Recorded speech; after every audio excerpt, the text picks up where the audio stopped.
The moment I switched the lights back on, I froze in terror. My heart skipped a beat, and for a moment, it felt like the ground beneath me was going to crack open and swallow me whole. There, sitting in front of me, was my husband of 50 years, eating his dinner like nothing was wrong. But the moment the lights flickered on, his face changed. He looked up, his eyes widening in horror, and he leaped to his feet, knocking over his chair. My body was frozen, not sure what to do. My mind raced. What was happening? What had I just uncovered? I had to look again. Was I imagining things? No, I wasn't. I wasn't dreaming. But what I saw was nothing short of bizarre. A part of me wanted to turn the lights back off and pretend it didn't happen, but I couldn't. I was too scared, too curious. But as I stood there, still staring at him in disbelief, I wondered, what had I done? Was I about to regret this? And then he spoke. His voice, trembling as if he were a different man, echoed through the silence of our home. What have you done, Lily? What did you do to the lights? I had no idea what he was talking about, what had just happened, but this was just the beginning. It all started when he refused to eat his dinner unless the lights were off. Before I continue my story, make sure you subscribe to this Grandma Stories channel and let know where you're watching from the comment section. I'm Lily. I'm a 78-year-old woman, with a life that feels both long and short at the same time. I've lived through so much. The highs of joy, the lows of loss, and the quiet years of growing old with my husband, Thomas. He's been by my side through it all. Or so I thought. Our life together was simple. Quiet dinners, talks by the fireplace, morning walks around the garden. Thomas, despite his age, was a sturdy man, still carrying the strength of a man much younger than his 80 years. We lived in a small, cozy house at the edge of town. Our children, grown up and scattered, came to visit every now and then. Our home was a peaceful one. I had no reason to believe anything would ever disrupt it. That is, until one evening, things took a turn I could never have predicted. It all began one regular Tuesday night. Dinner was on the table, just as it had been for decades. Roasted chicken, mashed potatoes, and my famous homemade apple pie. As I set the table, I noticed Thomas sitting in his usual spot, staring at the plate of food before him but not touching it. "Thomas dear, are you not hungry?" I asked, placing the fork in his hand. He didn't answer immediately, his eyes only glancing up to meet mine for a brief second before he looked down at his plate again. "Not just yet, Lily," he said quietly, shifting uncomfortably in his chair. I thought it was a passing moment. Maybe he wasn't feeling well. But when he didn't touch the food, I grew concerned. "Is something wrong?" I asked, a little more insistent this time. He didn't answer at first. I set my fork down and stared at him, my worry growing by the second. After a long pause, he finally looked up and said something that nearly sent me into shock. "I won't eat unless the lights are off." I blinked. "What? Thomas, what are you talking about?" "I won't eat until the lights are off," he repeated, his voice firm. "Please, Lily. I just need it to be dark." My heart skipped. I was used to Thomas's quirks, but this was strange. "Thomas, are you feeling okay?" But he wouldn't budge. "Just turn the lights off. I promise I'll eat." I was baffled. This was not like him at all. In all the years we had been married, he had never once insisted on anything like this. But I didn't want to argue. Perhaps it was a momentary thing, just a silly request. So I stood up, walked over to the light switch and flicked it off. And then, as if by magic, Thomas started eating. Not a word more was spoken, but he ate quietly. His movements slow, deliberate, almost as if he was savoring the moment. I watched him, still puzzled. The entire scene felt wrong. The air was heavy with silence, and the dim light from the street lamp outside barely illuminated the room. The minutes ticked by as he finished his meal. And then, when he was done, I turned the light back on, thinking nothing more of it. That was when everything changed. What I saw when the lights came back on, I couldn't believe. It's hard to put into words, but what I saw shattered every sense of normalcy I had ever known. My mind raced. Why had he asked for the lights to be off? What was going on? Could it have something to do with his old age, some kind of mental lapse? But as the events began to unfold, I realized something far darker was at play. Something I didn't expect, something I could never have guessed in a million years. My life as I knew it was about to change forever.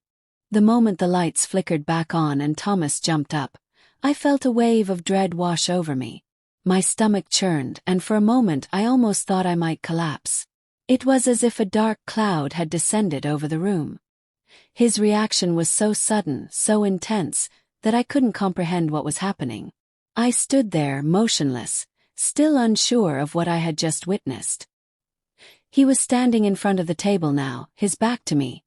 His hands pressed against the back of the chair, his knuckles white. I could hear his breathing, fast and shallow, as if he had been startled out of a deep sleep. "Thomas!"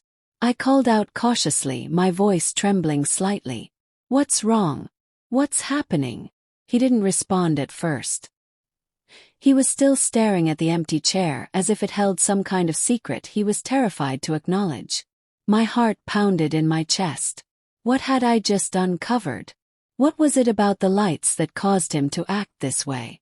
It was almost as if he were afraid of them. "Thomas!" I repeated, this time stepping closer to him. My hands shook as I reached out to touch his shoulder, but he flinched away from me before I could make contact. "No! Don't touch me!" he shouted, his voice cracking with fear. His eyes darted around the room, wild and panicked. It was as though he was seeing something that wasn't there, something that I couldn't understand. I took a step back, my confusion mounting. "Thomas, please. Tell me what's going on. You're scaring me." He turned to face me, his face pale, his lips trembling. I don't know how to explain it, Lily," he whispered, his voice hoarse. I've been keeping it from you for so long." I stood there, frozen, waiting for him to continue. What was he talking about? What had he been hiding from me? "There's something about the light," he began, his voice trembling. "Something I can't control. I don't know why, but every time the lights are on, something happens. Something I can't explain. I see things." I swallowed hard, my mouth dry. "See things? What do you mean?" "Thomas, you're not making sense." I can't remember all of it," he muttered, shaking his head as if trying to clear the fog in his mind. "But when the lights are off, I feel safe. I can't explain it, but when the lights are on, I see shadows. And they're not just shadows, Lily. They're watching me." I stared at him, my heart sinking with each word he spoke. I didn't know what to think. Could this be some kind of mental break? Was Thomas losing his grip on reality? But I didn't want to believe that. This wasn't like him. "Shadows? What kind of shadows?" I asked, my voice barely above a whisper. "What do they want?" "I don't know," he snapped, his eyes wide with panic.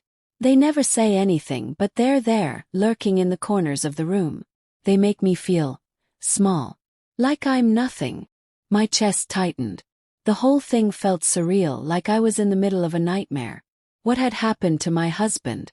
The man I had known for so many years, the man I had shared my life with, was acting like a stranger. "Thomas, we need help," I said softly, reaching out to him again. But once more he pulled away, his eyes wild with fear. "No. I can't," he breathed, almost pleading. "I can't let them know. I can't let them get me." "Who?" asked, my voice shaking. "Who can't you let get you?" He looked at me then, his face filled with a mixture of terror and regret. "I don't know, Lily. I've been hiding it for so long. I've been afraid that if I told you, you'd think I was crazy. I thought I could live with it, but now, I don't know what's real anymore." My mind spun, trying to make sense of his words. Was he really losing his mind? Or was something more sinister at play here? The thought that we were being haunted by something beyond our control sent a cold shiver down my spine. I opened my mouth to say something, but before I could, Thomas's face contorted in fear. He clutched his head with both hands, his breathing growing more frantic. "No, not again," he cried, backing away from me. I reached out to stop him, but he was too quick. He turned and bolted out of the kitchen, stumbling as if he were trying to escape from something. My heart raced as I heard the thudding of his footsteps fading into the hallway. What was happening to him? Was he having some kind of breakdown? I didn't know what to do. I was scared, confused, and completely helpless. But I knew one thing for sure. Whatever was happening, I had to find out the truth. I couldn't just stand by and watch the man I loved fall apart. I needed answers. Taking a deep breath, I grabbed the phone and dialed our son's number. I needed someone to help me make sense of this. Someone who could give me an explanation, anything, because I was losing my grip on reality too. As the phone rang, I looked toward the hallway, my heart in my throat. What was Thomas hiding? And why was he so terrified of the lights? Before I could even get the words out, I heard a sound that made my blood run cold. A loud crash, followed by Thomas's voice, faint but unmistakable, crying out from somewhere deep within the house. "Lily, help me!" I dropped the phone, my heart pounding in my chest. My legs moved of their own accord, carrying me toward the sound of his voice. I didn't know what I was walking into, but I knew one thing for sure. I couldn't stop now. Whatever was happening, I had to face it head-on. As I reached the doorway to the living room, I saw something that made me gasp in horror. Thomas was standing in the middle of the room, his hands pressed against his ears as if trying to block out some sound only he could hear. His eyes were wide, unfocused, as though he were seeing something I couldn't. "Thomas!" I whispered, my voice trembling. But he didn't respond. Instead, he turned and ran out of the room, as if something was chasing him. I followed him, fear racing through my veins. What was happening? What had he seen in the darkness? As I rounded the corner, I froze. In front of me was the light switch, the one that had caused all of this. And there, standing in the shadows, was something I couldn't believe. Something that would change everything. It wasn't Thomas anymore. The figure standing in the shadows wasn't my husband, Thomas. My heart dropped to my stomach as I stared at it, my breath caught in my throat. The person, or whatever it was, had the same build as Thomas, but there was something completely off about it. Its posture was wrong, too stiff and unnatural, and its face was shadowed, but the way it stood sent a wave of dread through me. It was as if it didn't belong. "Thomas!" I called out again, my voice barely a whisper, trembling with fear. The figure didn't respond. Instead, it began to move toward me, slowly, deliberately. My instincts screamed at me to run, to get out of there, but I couldn't. My feet were glued to the floor, my legs frozen in terror. What was this thing? Why did it look like Thomas but wasn't? I swallowed hard, trying to force myself to speak. "Thomas, please. What's going on?" begged. The figure stopped just in front of me, and for a moment, all I could hear was the sound of my own heartbeat, pounding in my ears. My mind raced. My thoughts tangled together in a frantic mess. I could feel the chill of the air around me, the tension thickening the atmosphere. What was it? What did it want? I needed answers, but I was too scared to ask. Then the figure finally spoke, but the voice that came out wasn't Thomas's. It was deeper, raspier, almost inhuman. "You shouldn't have turned the lights on, Lily," it growled, the words dripping with malice. I recoiled, my stomach churning. That voice. It was wrong. The hair on the back of my neck stood up as I slowly took a step back, my mind whirling in panic. Was this some kind of ghost? Was this some part of Thomas that had changed? What are you?" I stammered, my voice cracking with fear. "What have you done with Thomas?" For a moment it didn't respond. Then it took a slow, deliberate step toward me. My breath hitched as I backed away, my eyes glued to its every movement. It was like I was watching something alien, something that shouldn't exist. "You didn't listen," it said, its voice now almost mocking. "The lights were never meant to be on, Lily. You've disturbed something that was always here." The words didn't make sense. My brain struggled to keep up with the madness unfolding before me. What was it talking about? What had I disturbed? All I wanted was for things to go back to normal. Before I could think any more, the lights above me flickered again. My heart skipped a beat. I didn't dare reach for the switch again, but I could feel a force, a presence, pushing against me, filling the room with an oppressive weight. The air felt thick, almost suffocating. And then, just as suddenly as it had appeared, the figure disappeared into the shadows, leaving me standing there, trembling, with only the faint hum of the light to remind me that I wasn't imagining all of this. I stood still, trying to catch my breath, my thoughts a jumbled mess. What was that thing? What had happened to Thomas? I turned quickly and ran toward the hallway, my mind screaming at me to find him. But as I rounded the corner, I stopped dead in my tracks. Thomas was standing at the far end of the hall, his back to me. His shoulders were slumped, and he looked so small, so fragile. I took a step forward, my heart pounding in my chest. "Thomas!" called out, my voice shaking. But he didn't respond. He didn't even move. I felt a pang of fear shoot through me, but I couldn't turn back now. Had to know. "Thomas, please. Are you okay?" He slowly turned around, and when he faced me, I gasped. His face was pale, his eyes sunken like he hadn't slept in days. His lips trembled as he looked at me, and for a moment, I didn't see the man I had lived with for so many years. I saw something else, something that looked like him but wasn't quite him. "Lily." His voice was weak, almost a whisper. "I'm sorry. I didn't want you to find out like this. But it's too late now. You've seen it." "Seen what?" I asked, my voice barely above a whisper. His eyes filled with a mixture of sadness and fear. "The shadows. They've always been there, watching. But when the lights are on, they get stronger. I didn't know what to do. I didn't know how to protect you." I was shaking now, my mind spinning. "Protect me from what, Thomas? What's happening?" He took a deep breath, his voice steadying. "It's not just me, Lily. It's the house. The lights, they bring them out. And they feed on fear. They want to take me. And now they want you too." I stepped back, my heart pounding. Fear surged through me like a tidal wave. "What are you saying? You're not making any sense." "I am," he replied softly, stepping closer to me. "The shadows are part of this house. They've always been here, and I've been trying to keep them away from you. But I failed. I couldn't breathe. I didn't know what to think. Was this real? Was my husband truly losing his mind? Or was there something much darker at play here?" The air in the hallway seemed to grow colder, and I could feel the weight of something watching me.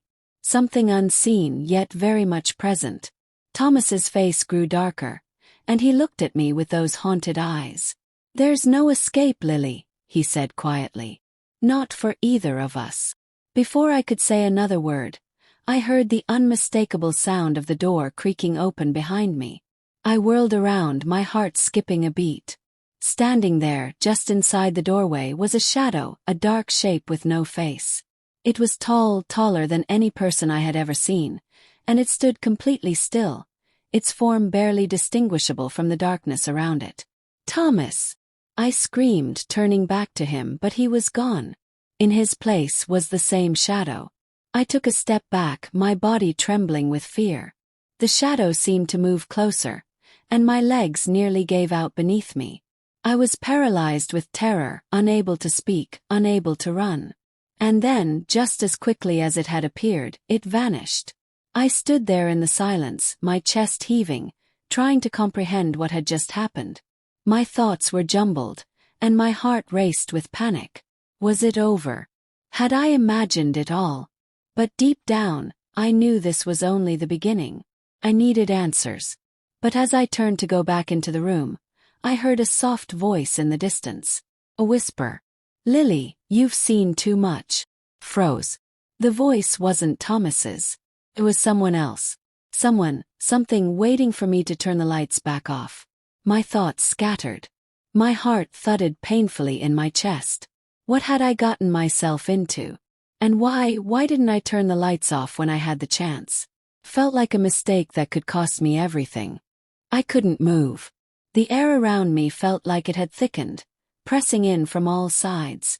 My body refused to obey me. My legs felt like they were made of stone, and every instinct screamed for me to run, to get out of the house, away from whatever was happening. But I couldn't. I stood frozen in the hallway, listening to the faint whispers that seemed to echo from every corner of the room. The voice wasn't just one. It was multiple, coming from different places, circling around me. Lily. You shouldn't have turned the lights on. Lily, you've seen too much. Now they'll come for you. Each whisper seemed to chill me to the bone, each word sinking deeper into my soul, making me feel like I was trapped in a nightmare I couldn't escape. I wanted to scream, to call out to Thomas, to ask him what was happening. But my voice was locked inside my throat, my breath coming in ragged gasps. And then, just as suddenly as it began, the whispers stopped. Complete silence. I stood there for what felt like an eternity, not sure whether I should breathe or if it was safer to stay completely still. My eyes darted around the room, but I saw nothing, only shadows. Deep shadows that seemed to swallow the light. Finally, my body moved. Slowly, my legs carried me toward the living room, where I hoped to find Thomas, or at least some sign that this nightmare wasn't real. But when I stepped into the room, I felt the weight of it all settle deeper into my chest. The lights were off again. I stumbled forward, reaching for the switch, but something stopped me. It wasn't just fear. There was something more. A deep instinct telling me that if I turned the lights on again, something worse would happen. My fingers hovered over the switch, but I couldn't make myself touch it. I turned, my eyes searching the room. And there, in the far corner, I saw him. Thomas. But not the way I remembered him. He was sitting on the floor, his back against the wall. His hands clenched tightly into fists. He looked broken. His face was twisted with pain. His eyes wild and unfocused. Thomas! I called softly, my voice trembling. He didn't respond. He didn't even look at me. But I saw the way his body was shaking. His breathing was erratic, almost as if he were fighting to hold on to something. Thomas, please, I said, taking a cautious step toward him. What's happening? What's going on? Still no response. But then, just as I was about to reach out to him, he suddenly looked up. His eyes met mine, and in them I saw something I couldn't explain. Something dark, something unfamiliar. They're here, Lily, he whispered, his voice hoarse. They've always been here. I stopped in my tracks, my heart stopping in my chest. Who, Thomas? Who are you talking about?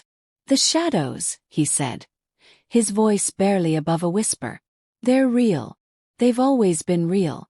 And they're getting stronger. His words sent a shiver down my spine. I couldn't understand what he was saying. The shadows. What was he talking about? Was this some kind of delusion?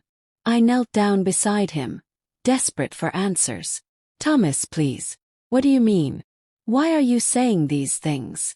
But he just shook his head. I can't explain it, Lily. I can't make it stop. Every time the lights come on, they get stronger. They feed on our fear, on the light. That's why I couldn't let you turn them on. I sat there in silence, trying to process his words. Could it be true?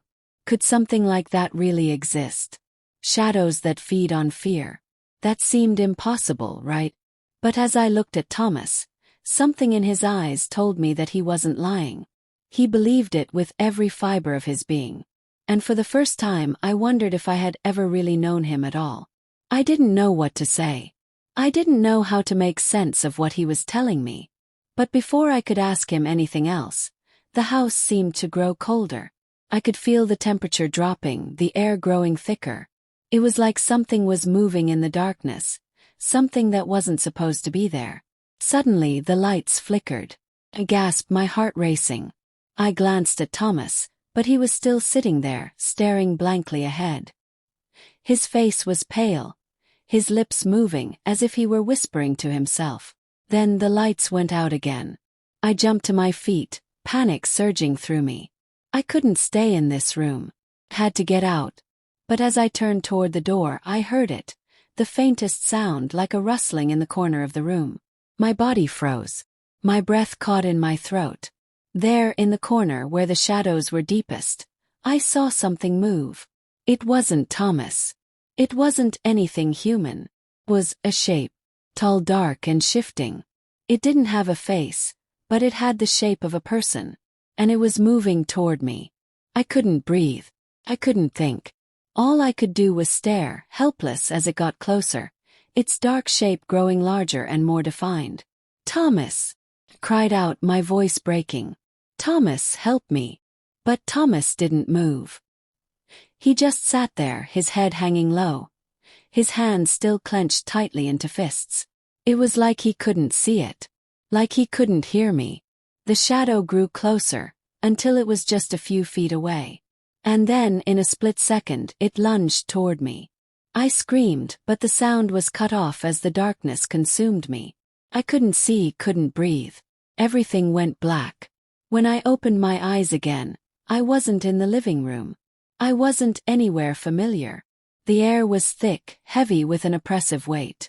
My body was stiff, as if I had been frozen in place for hours.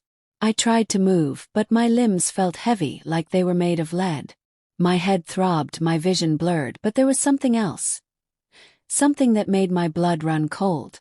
I could hear it, the sound of footsteps, slow and deliberate, moving closer. And then I saw him.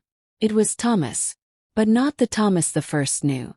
This man, this thing, was wearing a twisted, distorted version of his face. His eyes were wide, and his mouth was twisted into a grotesque grin. "Lily," he whispered, his voice a low, guttural growl. "They're here." I opened my mouth to speak, but the words wouldn't come. I could only stare at him, horrified. "What do you mean?" I finally managed to croak, my voice barely audible. "They're coming for you, Lily," he said, his smile widening. "And there's nothing you can do to stop it." I couldn't breathe. I couldn't think. I was trapped, stuck in a nightmare that seemed to have no end. And then I realized. The shadow wasn't just a shadow. It was him. Or something that had taken him. And it was coming for me. Just as the darkness seemed to close in around me, I felt something pull me back. Something stronger than fear, stronger than the darkness itself. It was a force, something pulling me away from Thomas. From the nightmare. I didn't know where I was being pulled to, but I knew one thing for sure. I couldn't stay here. I had to find a way out, before it was too late. But the question remained. Could I escape the shadows? The answer lay ahead of me. And it would either save me, or doom me forever. I wasn't sure how much time had passed, but I was no longer standing in that suffocating darkness. The air was different now. Still thick with fear, but somehow it felt lighter. I blinked, trying to clear my head, but it felt like everything was moving in slow motion. My heart still pounded in my chest as if it were trying to escape my ribcage. I took a deep breath, my eyes darting around, trying to make sense of my surroundings. The room I was in looked almost like my living room, but it was different. It was colder. The walls were warped, the furniture distorted, as if the house itself was shifting, twisting in on itself. The room seemed to stretch out before me, the shadows lengthening, creeping along the floor like living things. I glanced down at my hands, pale, trembling. My fingers ached, and I felt a cold sweat slick against my skin. My breath came in short, shallow gasps, but no matter how hard I tried, I couldn't calm myself. The fear that had been consuming me still lingered, wrapping around my chest like an iron band. And then I heard it again. The whispering. "Welcome back, Lily." The voice echoed in my mind. It was deep, familiar, but at the same time, not. It was as if someone was speaking to me from within the shadows. I turned, but the room was empty. There was no sign of Thomas. No sign of anything except the stretching shadows and the oppressive cold. I was alone. Or so I thought. Suddenly, a figure emerged from the corner of the room, its shape dark and indistinct, blending in with the surrounding shadows. It moved closer, the air around it growing colder. I could feel my heart rate spike as I recognized the figure. It was Thomas, or at least the thing that used to be Thomas.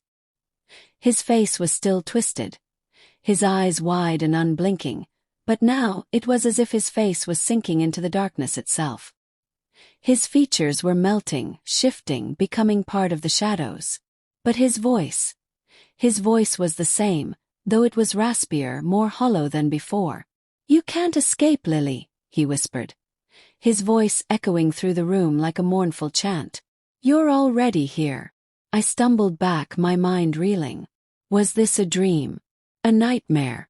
Was I losing my mind? "No, Thomas. Please," I cried out, but my voice was lost in the air, swallowed by the growing shadows. He stepped forward, his movements jerky, unnatural. "You were never meant to escape, Lily. The lights were never supposed to be on. They were never meant to reveal what's hidden. But now it's too late. You've seen too much." I shook my head, my vision blurring as tears filled my eyes. "I don't understand. What's happening? What are you talking about?" He reached out a hand and I flinched, but his touch was cold, like the chill of the grave itself. "You've awakened them, Lily. You've awakened the shadows, and now they'll claim you. They will claim us all." The room seemed to close in around me, the shadows growing, shifting, enveloping everything in their darkness. I tried to back away, but I was rooted to the spot, frozen with fear. The shadows were everywhere now, crawling up the walls, reaching toward me like hands, fingers, stretching, always reaching. "Please," I cried, my voice barely audible, but it didn't matter. The shadows only grew stronger, darker. And through the dark, I could hear Thomas's voice once more, softer now, like a distant memory. "They feed on fear, Lily. And now they will feed on you." The last thing I saw before everything went black was his eyes, those wide, empty eyes, staring at me, no longer human. I woke up, gasping for air, my body soaked in cold sweat. My heart was racing, and for a moment, I thought I might still be trapped in that nightmare. But as I sat up, I realized I was back in my own bed. It was morning. The sun shone through the curtains, casting a soft glow on the room. The sounds of birds chirping outside drifted through the window. I blinked, disoriented. What had happened? Was it all just a dream? But then I looked to the side, and my stomach dropped. Thomas was sitting in the chair by the window, his face as pale as I remembered it. His eyes were wide, his hands clenched into fists. But this time he was looking at me, not with fear but with something darker. Quiet, terrifying knowledge. I opened my mouth to speak, but no words came out. The fear was back, the familiar heaviness that had haunted me for days. "You're awake," Thomas said softly, his voice hoarse. "You've seen it, haven't you? You've seen what the lights reveal." I couldn't respond. I didn't know what to say. My mind was still spinning from the night before. Or was it a dream? Had it all been real? I looked at him, my voice shaking. "Thomas, what's happening to us? Why did you say those things? Why? Why are you acting like this?" He didn't answer right away. Instead, he stood up, walking slowly toward the door. His movements were stiff, unnatural. But when he reached the doorframe, he turned back to face me. "It's too late, Lily," he said quietly, almost as if he were talking to himself. "You've seen it. You've awakened it. And now we're all caught in it." Before I could say anything else, he walked out of the room, leaving me in stunned silence. I sat there for what felt like an eternity, my thoughts scattered, my heart still pounding. What was going on? Had Thomas lost his mind? Or had something else? Something far darker, far more dangerous taken control of him? I didn't know. But one thing was certain. The shadows were real. And they were coming for us. I had to find a way to stop this, to save my husband, to save myself. But every time I thought I had a grip on the situation, it slipped further away. The darkness, the whispers, the shadows, they were closing in. I had no choice now but to confront whatever was haunting us. And I had to do it fast before it was too late. The door to the hallway creaked open again. I didn't have to look up to know who it was. The feeling, the chill in the air, the oppressive weight that seemed to press in on me, it could only mean one thing. Thomas was back. And this time he wasn't alone. I didn't need to look up to know who had entered the room. The air had shifted. The temperature had dropped even further, and the shadows seemed to twist around the edges of the room. My heart raced, and my breath came in shallow, panicked gasps. The fear from before was now a permanent weight on my chest. I wanted to run, but my legs felt like they had been glued to the floor. Thomas stepped into the room, but this time he wasn't alone. Behind him, trailing just a few steps behind, was another figure. Taller than Thomas, with long bony arms and a face that was not a face at all. It was like a mask made of shadows, swirling, shifting, as though it couldn't decide what it wanted to look like. There was no real shape to it, just darkness pressing in on itself. Its form was so thin and elongated, it seemed to float, like it was barely touching the ground. I didn't even try to scream. Couldn't. My voice was caught somewhere deep inside me, buried under the terror that had overtaken my body. Thomas didn't speak as he walked past me, heading toward the center of the room. His eyes were vacant, distant, but I could see that his hands were trembling. The man I had known for so many years was slipping away, bit by bit, replaced by something I couldn't recognize. The shadow-like figure stood by the door, its eyes, or what passed for eyes, staring at me with an intensity that made my skin crawl. It didn't move, didn't speak. It just watched, its presence suffocating the room. "Thomas," I said, my voice cracking. "What is this? What's happening?" Thomas finally turned to face me, and for a moment, I thought I saw a flicker of recognition in his eyes. Just a brief moment, like a glimmer of the man I knew. But then it was gone, replaced by something cold, something empty. "You've seen it now, Lily," he said, his voice low and empty, like a man speaking through a fog. "You've seen what's always been here. The shadows, the others. They've been waiting for you." The way he said it, "waiting for you," sent a chill through my spine. I didn't understand. I had no idea what he was talking about. "But why, Thomas? Why didn't you tell me before?" I asked, my voice barely a whisper. Thomas took a step toward me, and the closer he got, the more intense the feeling in the room became. The shadows seemed to grow, their tendrils reaching out, brushing against my skin like cold fingers. "I couldn't protect you, Lily," he said quietly, his voice shaking. "I tried, but I was wrong. The lights were supposed to keep them away. But you turned them on. You woke them up." "Woke them up? What do you mean, woke them up?" I asked, my hands trembling as I tried to steady myself. "The lights," he repeated, his eyes looking past me now, focusing on something in the distance. "They're the key, Lily. When the lights are off, they stay hidden. But when they come on, they become stronger. The shadows feed off the light. They want to take us all." I felt the weight of his words crash over me, but there was something about the way he spoke that didn't feel real. Was this really happening? Or was this some kind of elaborate nightmare I couldn't wake up from? I couldn't make sense of it. I didn't understand why this was happening to us. But one thing was clear. Whatever was going on, it wasn't normal. And if Thomas was right, if the shadows were real, I didn't know how much longer we had before they took us too. A soft noise broke through my thoughts, something between a rustling and a whisper. I looked over my shoulder and froze. The shadows in the corner had grown even darker, swirling and twisting. And now, from within them, I could see eyes. Dozens of eyes glowing faintly in the darkness, staring at me with hunger and malice.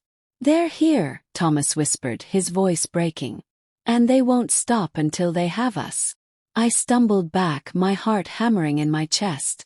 "Thomas, please. We need to leave. We need to get out of here." But Thomas didn't move. Instead, he looked at me. His eyes filled with both fear and resignation. "We can't leave, Lily. They won't let us." The shadow-like figure by the door moved then, its long, bony fingers reaching out, brushing against the walls as if it were gliding. I wanted to scream, to run, but my legs wouldn't move. My whole body was frozen in terror. "Thomas, please," I cried, my voice barely audible. "Do something." But Thomas only stood there, his body rigid, his face empty. And then the figure spoke, not in words, but in a voice that echoed inside my head. It was so loud, so deep, that it felt like it was coming from everywhere at once. "It's too late for you, Lily. You belong to us now." I closed my eyes, the words washing over me like a flood. I felt the ground beneath me shift, felt the darkness closing in, tightening its grip around me. And in that moment I understood. I wasn't going to survive this. None of us were. But before I could fall to my knees, something strange happened. A bright flash, like a bolt of lightning, lit up the room.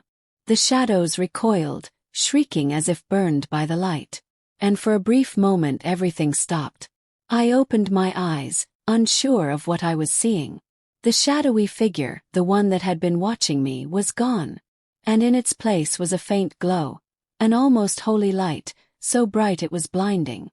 It surrounded me, pushing back the darkness, casting away the shadows that had been so close just moments before. I blinked in disbelief. Could it be? Was this my chance to escape? To fight back? But then, from the darkness, Thomas spoke again.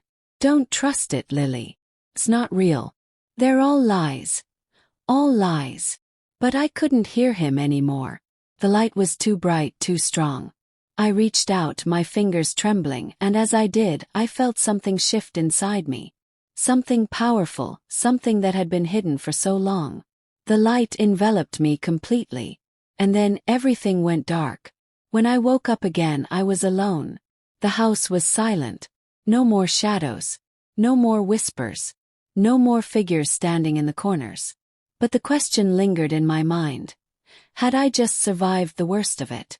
Or was this just another part of the nightmare? And as I looked around, one thing became clear. Whatever had happened to Thomas, whatever had happened to the house, it wasn't over. Not yet. I had only just begun to uncover the truth. And the shadows, they were still out there. Woke with a start, my heart racing as I gasped for air. The cold sweat that covered my body felt clammy against the sheets, and my head throbbed as if 1,000 hammers were pounding inside my skull. For a moment I didn't know where I was. The world felt heavy, like I was still trapped in that other place, the one filled with shadows and terror. I closed my eyes, trying to shake the disorientation.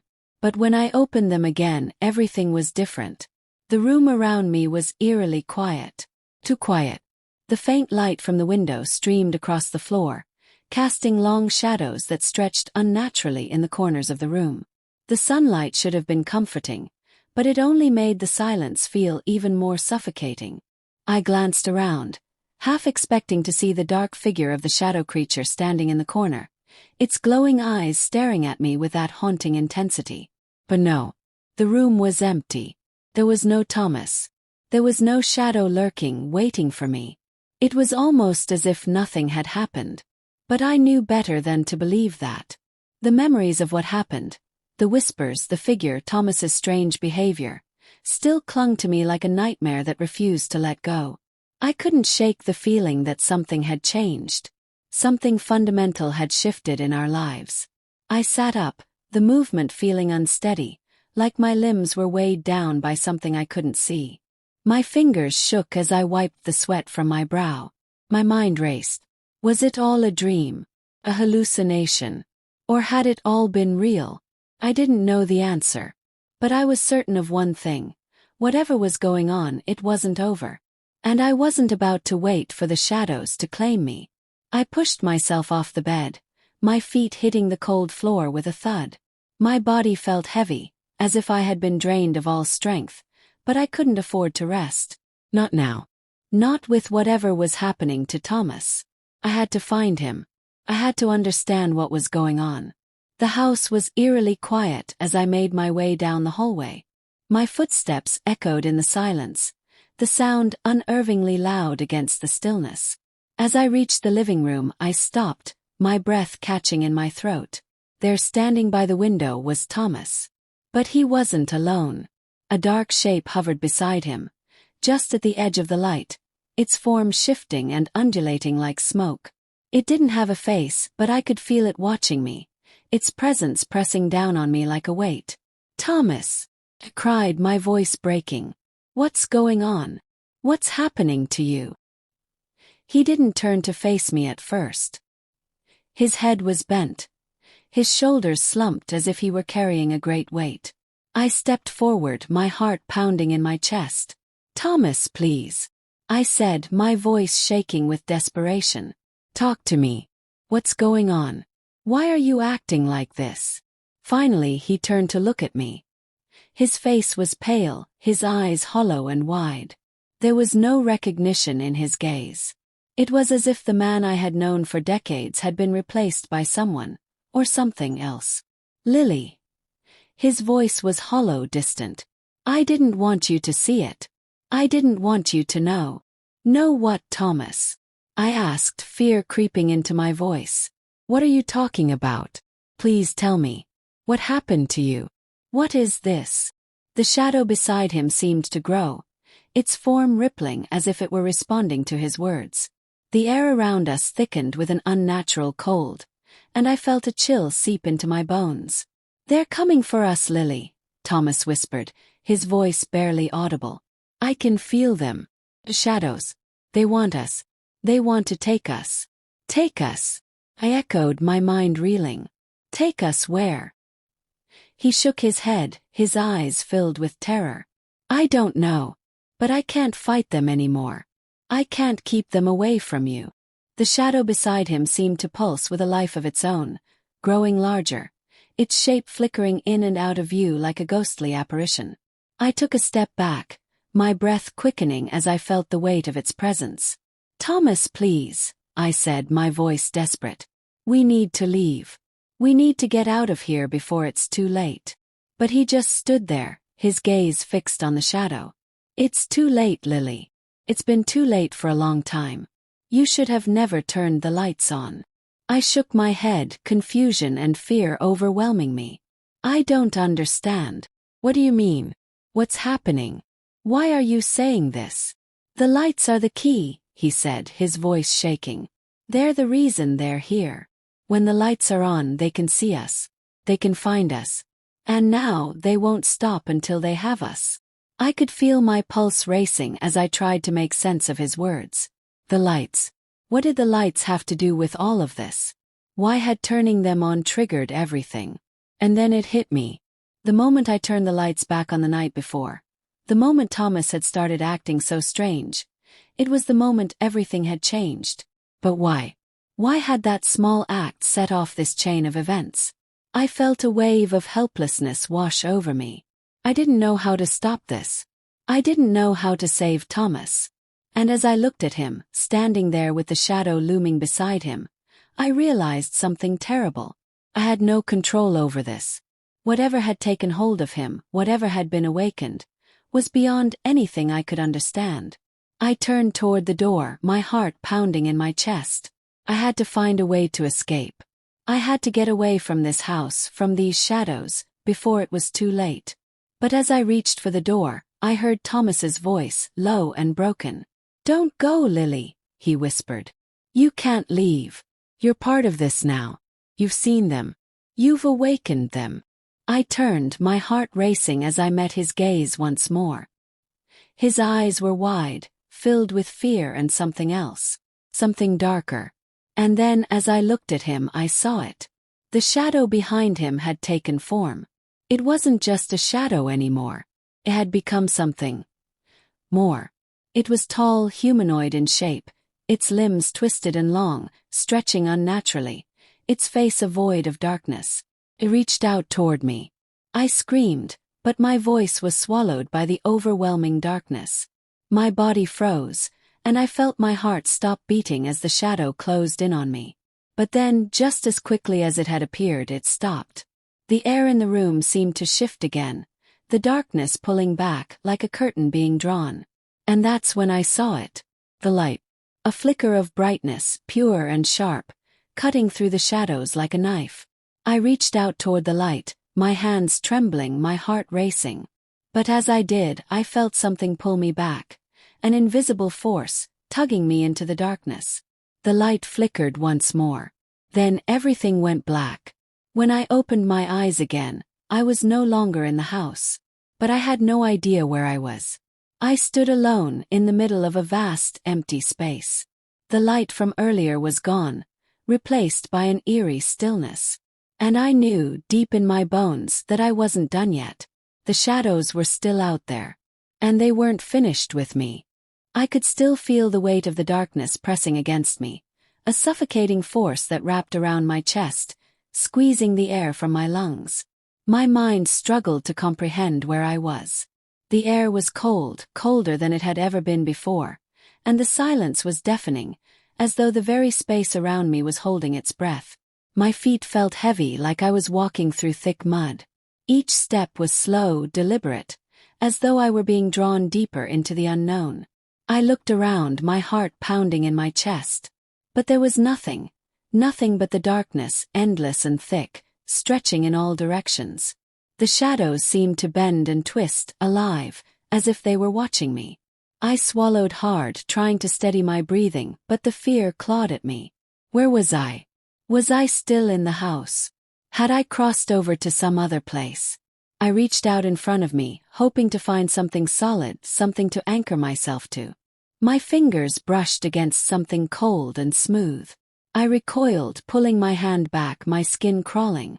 It was like glass or perhaps metal, though it felt wrong somehow. It was too smooth, too cold. I took another step forward, my mind racing. Couldn't stay in this place. I had to find a way out. But the more I moved, the more I realized that I wasn't alone. I wasn't alone at all. I heard it first, a faint sound like a low hum in the distance. It was almost imperceptible, but as it grew louder, it became clear that it wasn't just any sound. It was a voice, whispers calling out to me from the darkness. I froze, my heart skipping a beat. The whispers were soft at first, just a murmur like voices in the wind. But then they became clearer, louder, and more insistent. They were speaking my name. Lily. Lily, come closer. The voice sounded like Thomas, but it wasn't quite right. It was distorted, broken. There was something unnatural about it, something that made my skin crawl. I wanted to call out to him, but the words stuck in my throat. I couldn't find my voice. Instead, I took a hesitant step forward, the whispers growing louder with each movement.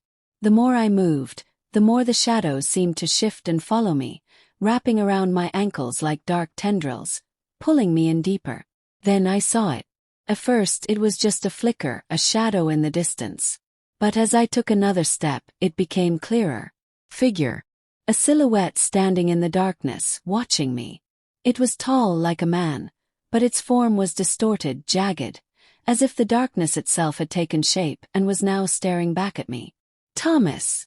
I whispered, my voice trembling. But the figure didn't answer.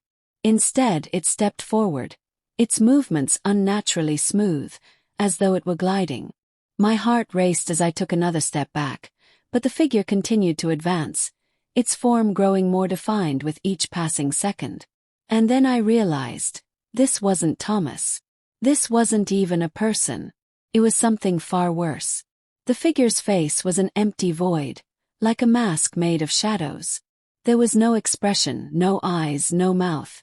Just darkness, stretching and shifting, as though it were feeding on the very air around it. It raised its arm, its long, slender fingers reaching out toward me. I took a step back, but I was too slow. It was already too close. The fingers brushed against my skin, and I gasped, the coldness seeping through my clothes, sinking into my bones. It felt like ice, like death itself had touched me. I tried to pull away, but my body wouldn't move. It was as if I were trapped, frozen in place, unable to escape. I could feel the darkness closing in around me, wrapping me up in its cold embrace. The whispers grew louder, becoming a cacophony of voices, all calling out to me, all demanding my attention. And then, in that moment of overwhelming fear, I heard it again. Voice. This time it was familiar, comforting even. It cut through the darkness, sharp and clear. Lily. It's not too late. I spun around, desperate to find the source of the voice. And then I saw it. A figure standing in the distance, a bright light shining around it. A light that pierced through the shadows, pushing them back. The figure was tall, its silhouette illuminated by the light, but it wasn't just any figure. It was Thomas. But not the Thomas the first had seen before. This Thomas was different. His face was calm, serene, no longer twisted with fear or darkness. His eyes, though, were filled with something else, something that felt like hope, like a beacon calling out to me. I felt a strange warmth radiating from him, and for a brief moment, I felt like everything was going to be okay. "Thomas," I whispered, my voice barely audible. "Yes, Lily," he said, his voice steady, filled with a sense of peace. "It's me. But this is not over. You have to trust me." I stepped forward, but the shadows around me began to stir, curling and writhing as though they were alive. The figure with the shadowed face loomed closer, and the whispers became deafening. "No," I cried out, shaking my head. "I can't. I don't know what's real anymore." Thomas's face softened, and he stepped closer to me. "It's all real, Lily. But you have to fight. You have to fight against the darkness inside. You have the power to stop it. You always have." I wanted to believe him. I wanted to believe that I could do something to stop it, to fight back against whatever was controlling Thomas and the shadows. But everything in me screamed that it was impossible, that there was no way out. The figure with the shadowed face moved again, and I felt a chill run through my body. It reached out toward me, its fingers like ice, and I instinctively stepped back, my heart racing. But Thomas's voice rang out again, this time stronger, more urgent. "Lily, listen to me. You have the power to fight back. You just need to believe in yourself." I swallowed hard, my chest tight. The fear inside me felt like it would swallow me whole, but Thomas's words kept echoing in my mind. I had to believe in myself. I had to fight. With trembling hands I reached out, my fingers brushing the air in front of me. And when I did, I felt it. A surge of warmth, of light, flowing through me, pushing back the shadows. The figure stopped. The whispers grew quieter. The shadows that had once surrounded me were now retreating, dissipating into the air. For the first time in what felt like forever, I felt in control.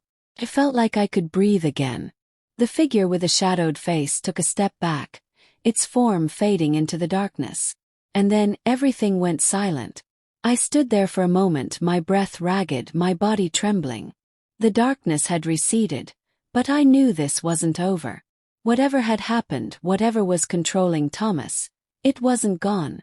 Not yet. But for the first time in days, I felt a flicker of hope. I could fight this, and I would. The silence was almost deafening as I stood in the middle of the vast, empty space, my body trembling, still reeling from what had just happened. The air was thick with the remnants of darkness that had once swallowed the room, but now it was different, lighter.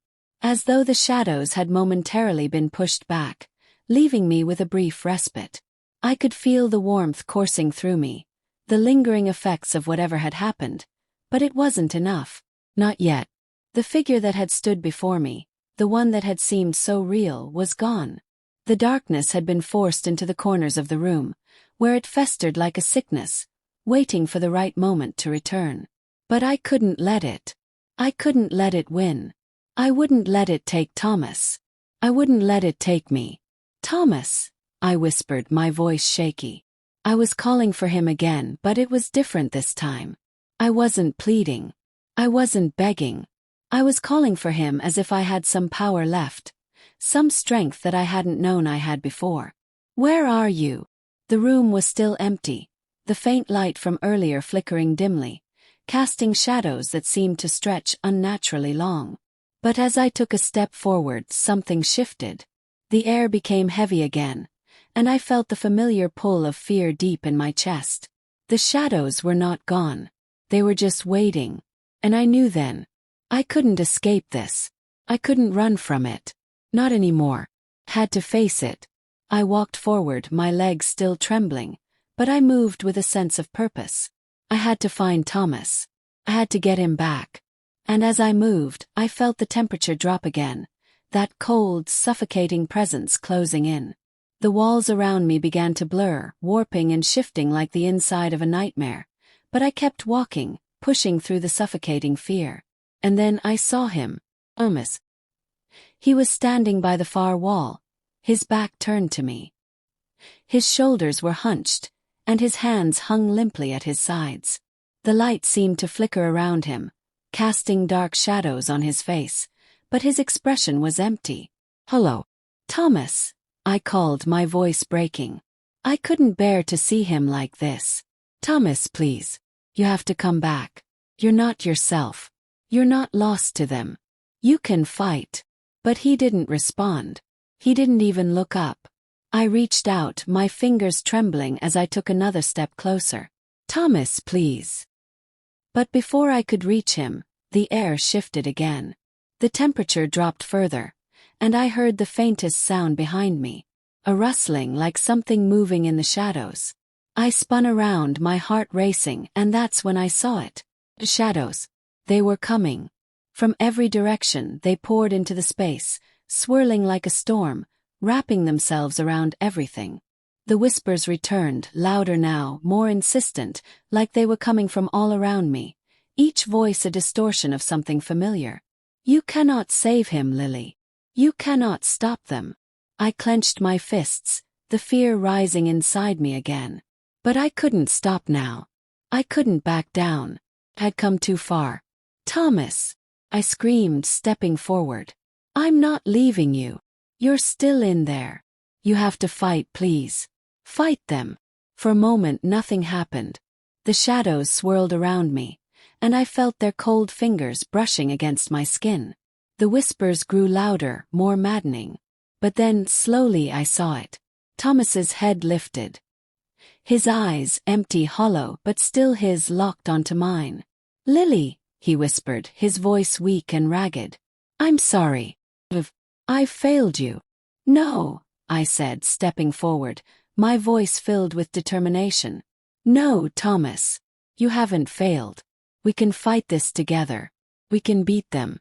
You don't have to give in."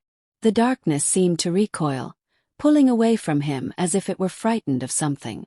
And then, for the first time in what felt like forever, Thomas's face softened, just for a moment. His eyes flickered, as if something inside him was starting to awaken. I don't know if I can fight anymore, Lily," he whispered, his voice breaking. "The shadows. They're too strong. I can feel them inside me." I took another step forward, closer to him. I reached out my hand, but before I could touch him, the darkness surged. It rushed toward us like a tidal wave, wrapping around him, pulling him away. "No!" I screamed, but the shadows were too strong. They dragged him back, pulling him further away from me, from the light. But I wasn't giving up. I couldn't. I felt something shift within me, something I hadn't realized was there. The light from before, the light that had pushed back the darkness, flared again, brighter than ever. It wasn't just light. It was power. It was the strength of my love for Thomas.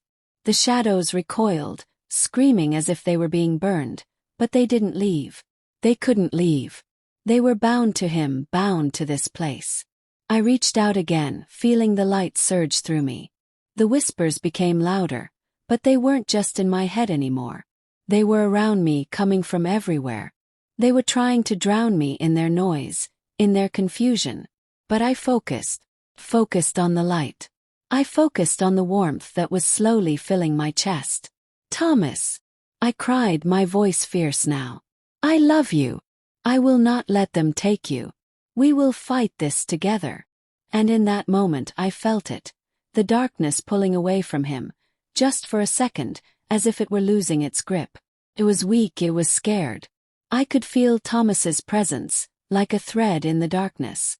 It was faint, but it was there. And it was enough.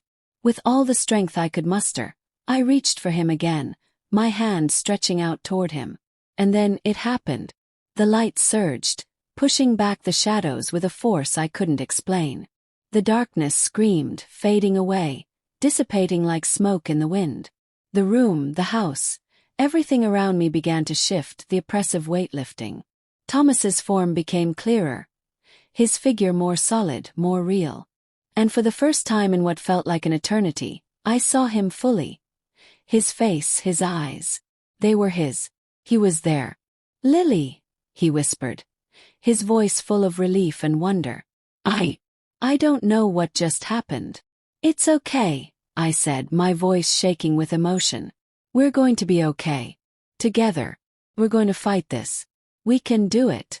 The last of the shadows vanished, dissipating into the air like smoke in the wind. The room was still, silent, except for our breaths, slow, steady, but full of life. And as I stood there looking at Thomas, I realized something. The battle wasn't over.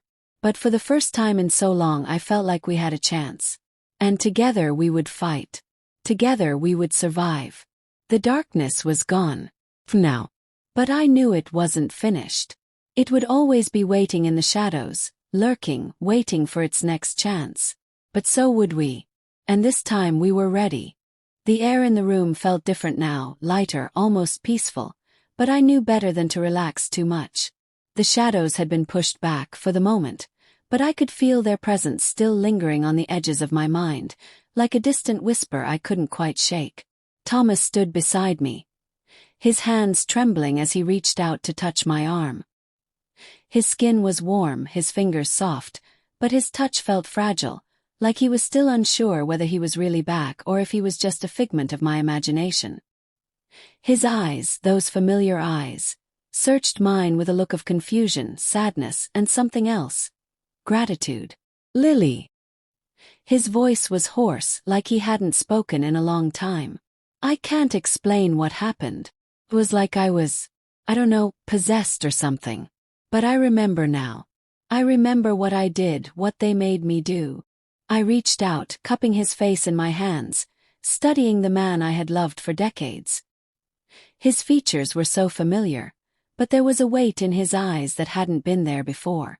Something had changed in him, something deeper than the fear and terror we'd both just endured. "You're here," I whispered. "You're really here, Thomas. And that's all that matters. We'll figure out what happened. Together." He nodded, his eyes filled with tears as he pulled me into his arms. I hugged him tightly, not wanting to let go, not wanting to acknowledge the darkness that still threatened to consume us. For that moment, all that mattered was that we were together, alive in the light. But I knew deep down that this was far from over. The shadows had only retreated, not vanished.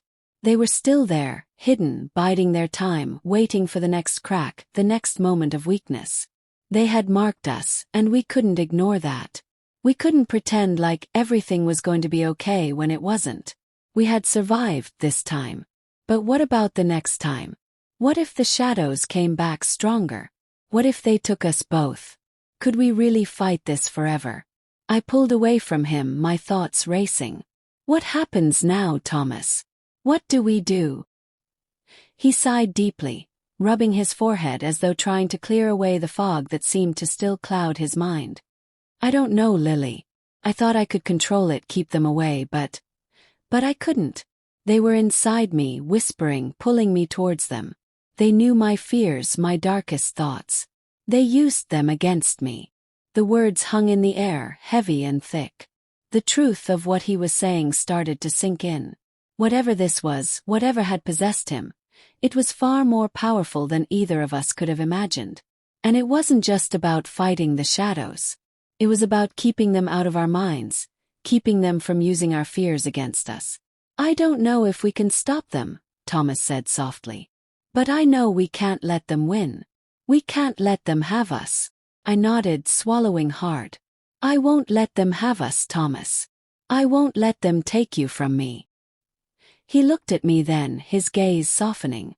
"We'll fight this, Lily. Together." We stood in the center of the room, facing each other, as the remnants of darkness slowly faded into the corners. The air seemed to clear, and the light from the window grew brighter, more comforting. But I couldn't shake the feeling that the battle wasn't over. Not by a long shot. Suddenly, the room seemed to flicker, the light dimming for just a second, as if a shadow had crossed it. I blinked, looking around, but nothing was there. It was like a trick of the light, or maybe it was just my mind still haunted by what we just faced. "I think we need to leave," I said, my voice low, as a sense of urgency washed over me. "We can't stay here, Thomas. Not with what we've seen. We need to find out what's really happening, and we need to do it somewhere safe." Thomas hesitated, his eyes flicking toward the door. "You're right. But where do we go? Where can we even go to be safe from them?" I bit my lip, thinking. My mind flashed to the cabin up in the hills. It was isolated, far away from the world, a place where we could be alone and think. But it wasn't just about being alone. It was about getting away from everything. The house, the shadows, the memories of what had happened. "The cabin," I said suddenly. "We'll go to the cabin. It's far enough away that we can figure this out without the darkness closing in on us." Thomas nodded slowly, though doubt lingered in his eyes. "But what if they follow us? What if we can't escape?" "We will," I said firmly. "We have to. For the future." And just like that, we made the decision. The shadows couldn't follow us to the cabin. We would leave the house behind and try to start fresh, even if it meant we were running from something we didn't fully understand. With determination filling my chest, I turned to grab our things. The cabin wasn't far. But as I reached for the door, I paused. A sound, a soft rustling, came from behind me. I turned, my heart leaping into my throat. There in the doorway stood the figure from earlier. The shadow had followed us. I felt the weight of it pressing in on me, the cold, suffocating presence sweeping over me once again. It had found us, despite our attempts to escape. I could feel its eyes on me, feel the darkness crawling toward us, pulling us back into its grasp. "Thomas," I whispered, my voice trembling with fear. "It's here." He turned, his face paling as he saw the figure, the shadow that was now more solid, more real than before. It's here," he said, the fear returning to his voice. But we couldn't run. We couldn't escape this time. We had no choice but to face it. The shadow lunged toward us, and in that instant I realized, this wasn't just about survival. This wasn't just about escaping. It was about fighting back. And for the first time I knew what I had to do. The shadow lunged toward us, its dark form stretching like a living thing, its presence swallowing the space around it.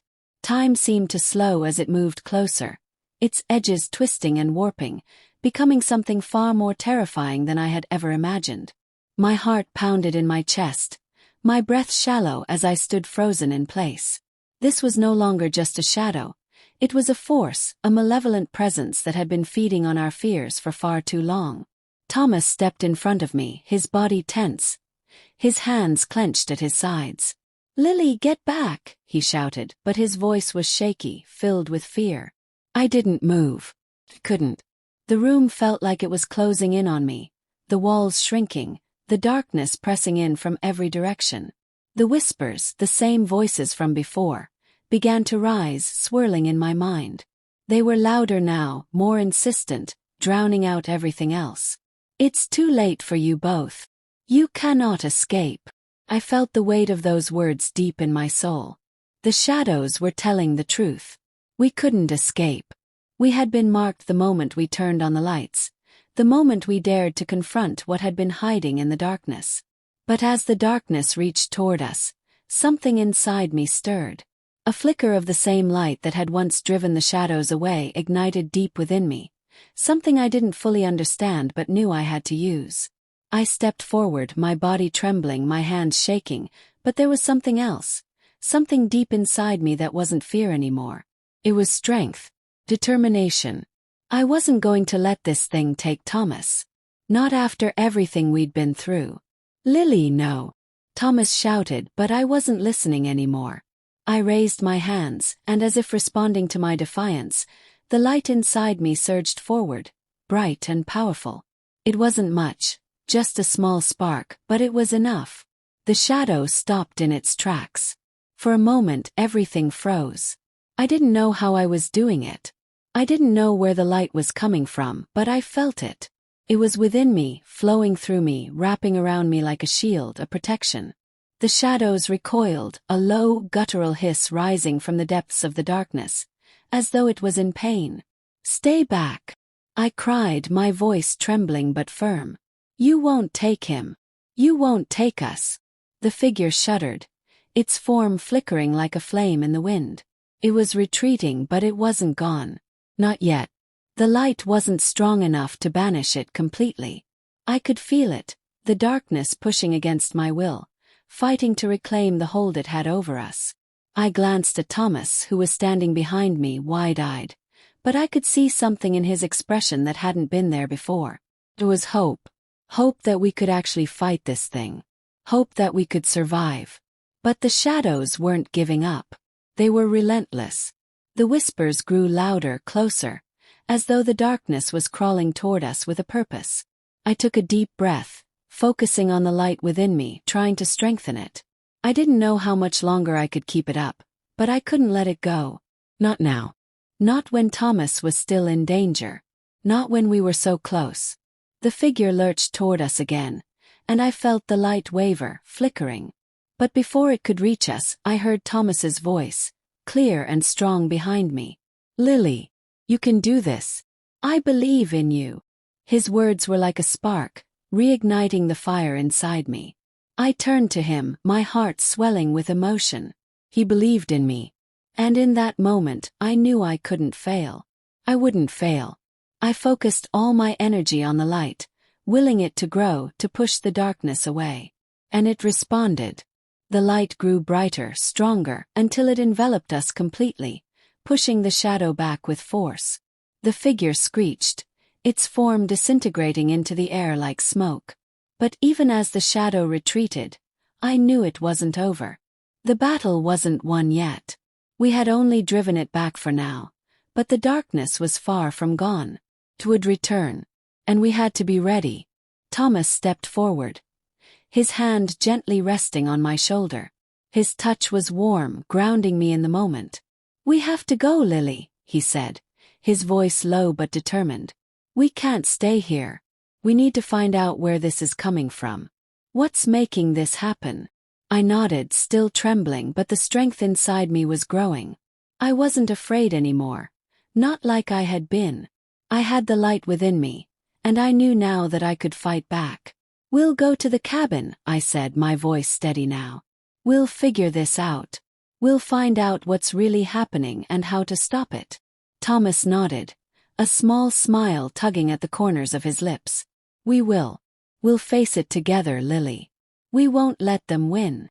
I looked around the room one last time, my heart heavy with the knowledge that this was just the beginning.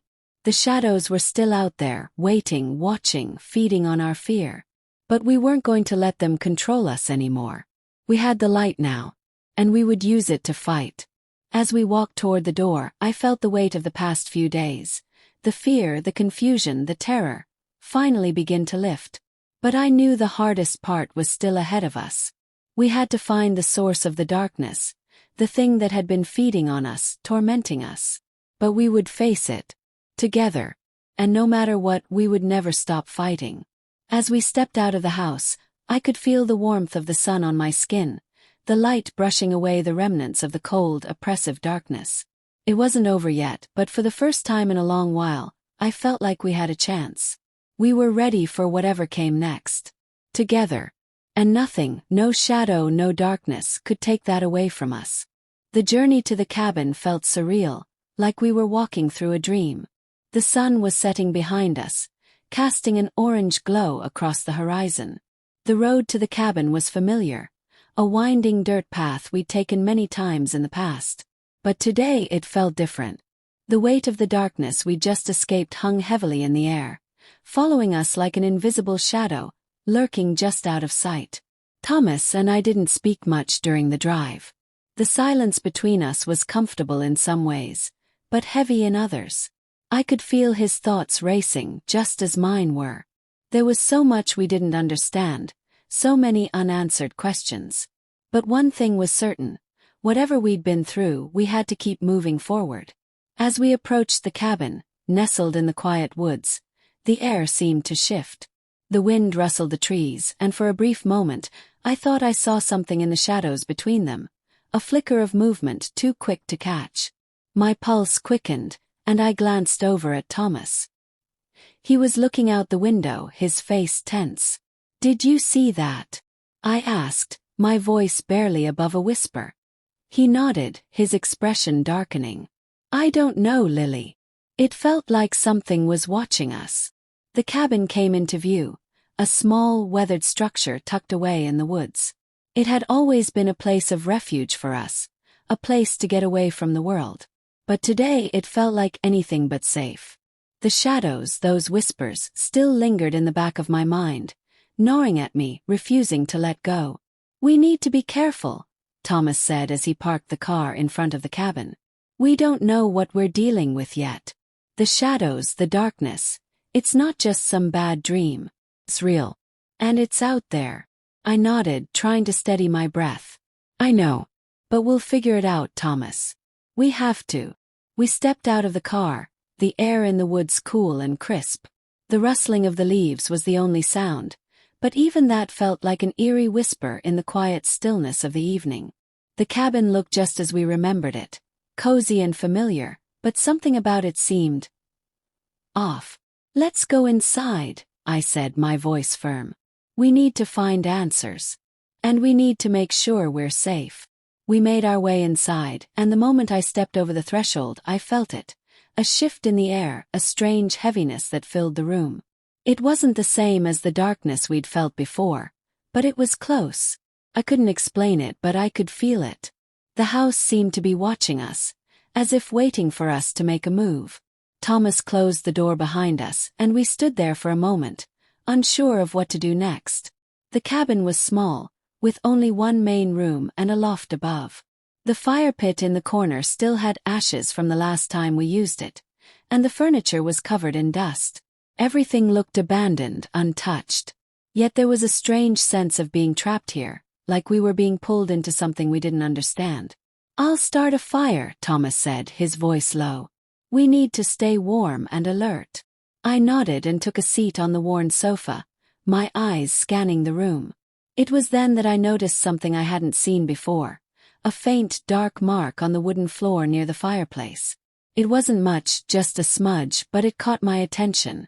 I stood up and moved closer, crouching down to examine it. "What's this?" I muttered to myself. Thomas looked up, and when he saw what I was staring at, his face went pale. That wasn't there before. I swallowed hard, my throat tight. "What do you mean?" He moved toward me, his expression grim. "Lily, that mark. It's like the same one we saw back at the house. The shadows when they were attacking us. They left something behind." I stood up quickly, my heart racing. No, this can't be happening again." Thomas reached out and grabbed my arm. His grip firm but gentle. "We have to be careful. The shadows, they're still here, aren't they?" I nodded, feeling a chill crawl up my spine. "Yes. They never really left."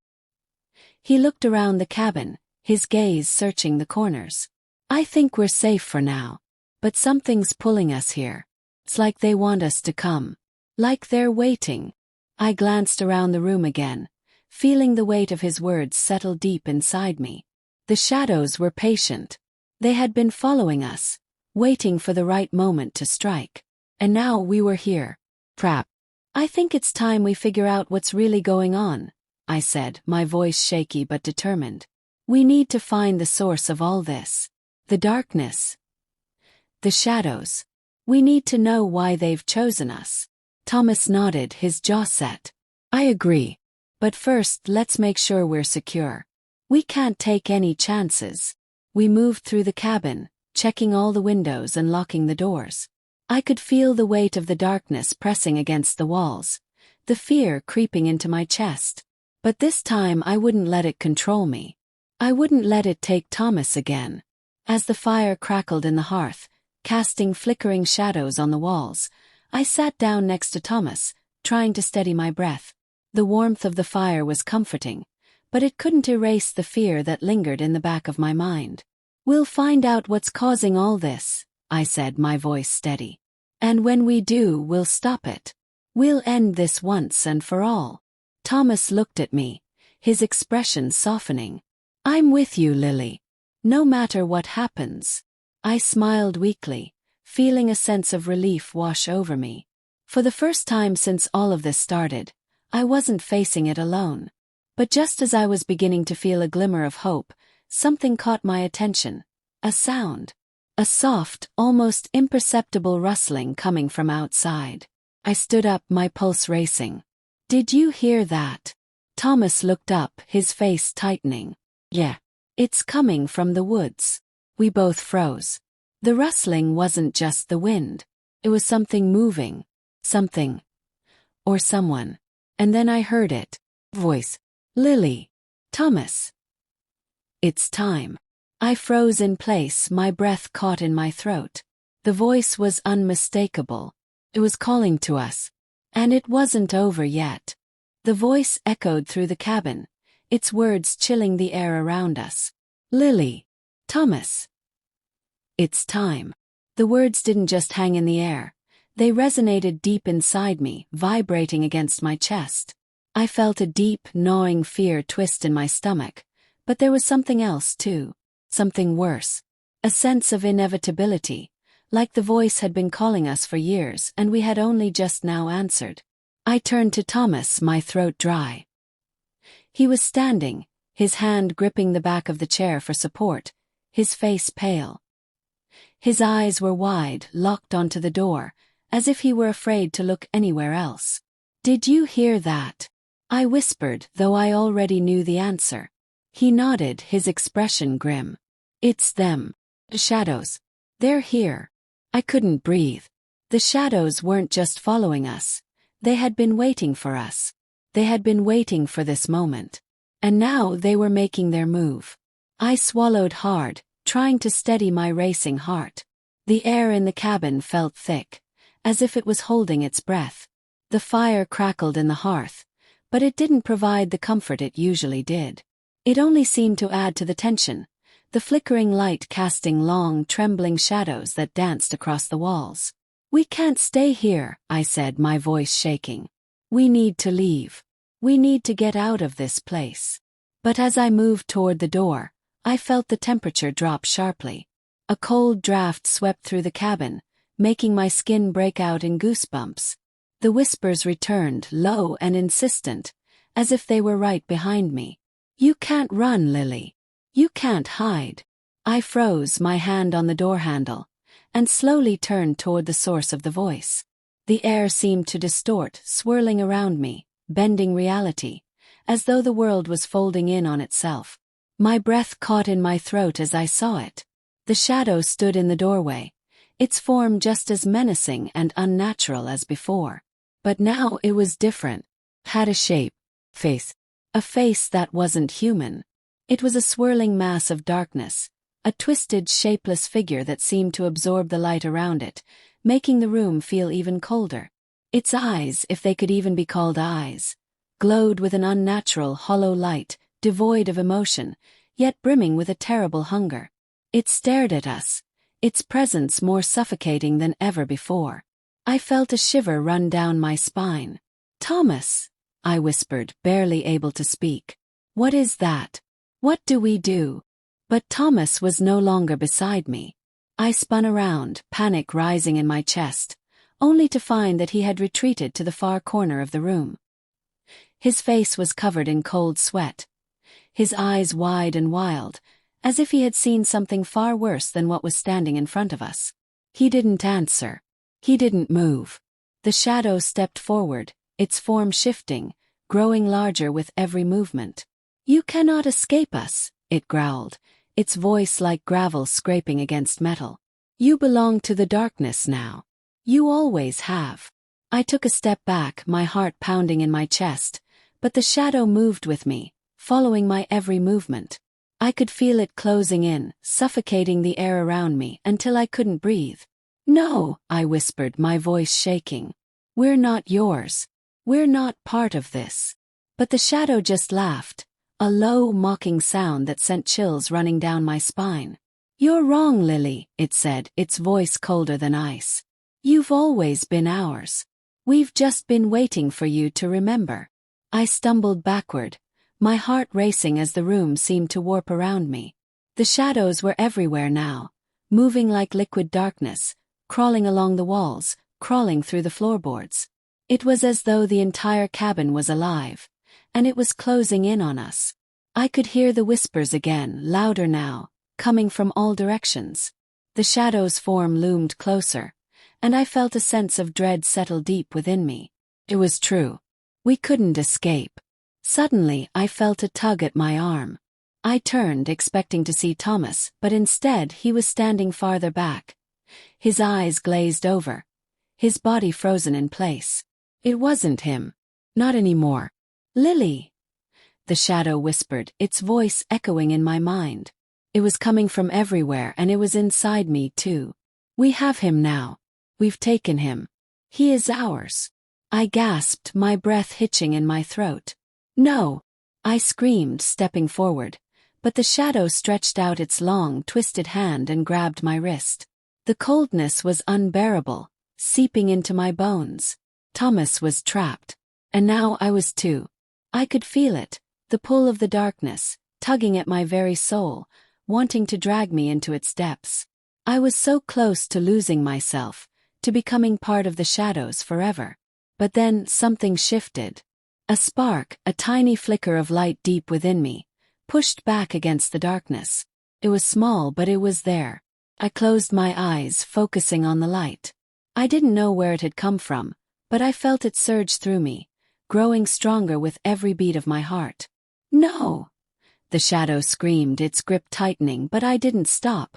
I focused on the light, drawing it from the depths of my fear, pulling it from every part of me.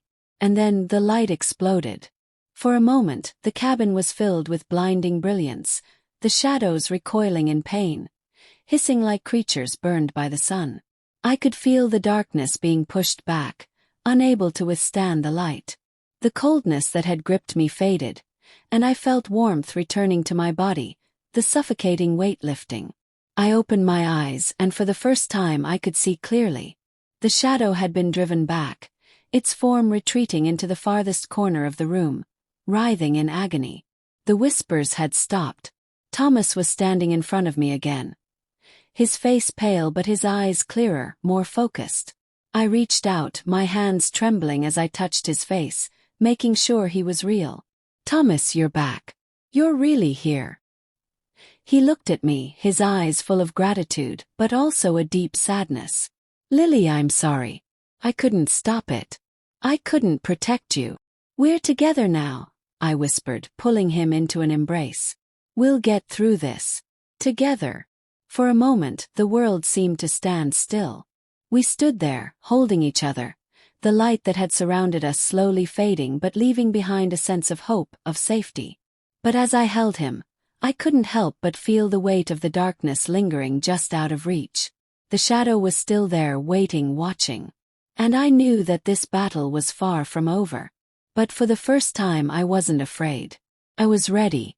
"To be continued," you said. "Reach conclusion," ChatGPT said. "Final chapter." The days that followed felt like a strange blend of both peace and tension.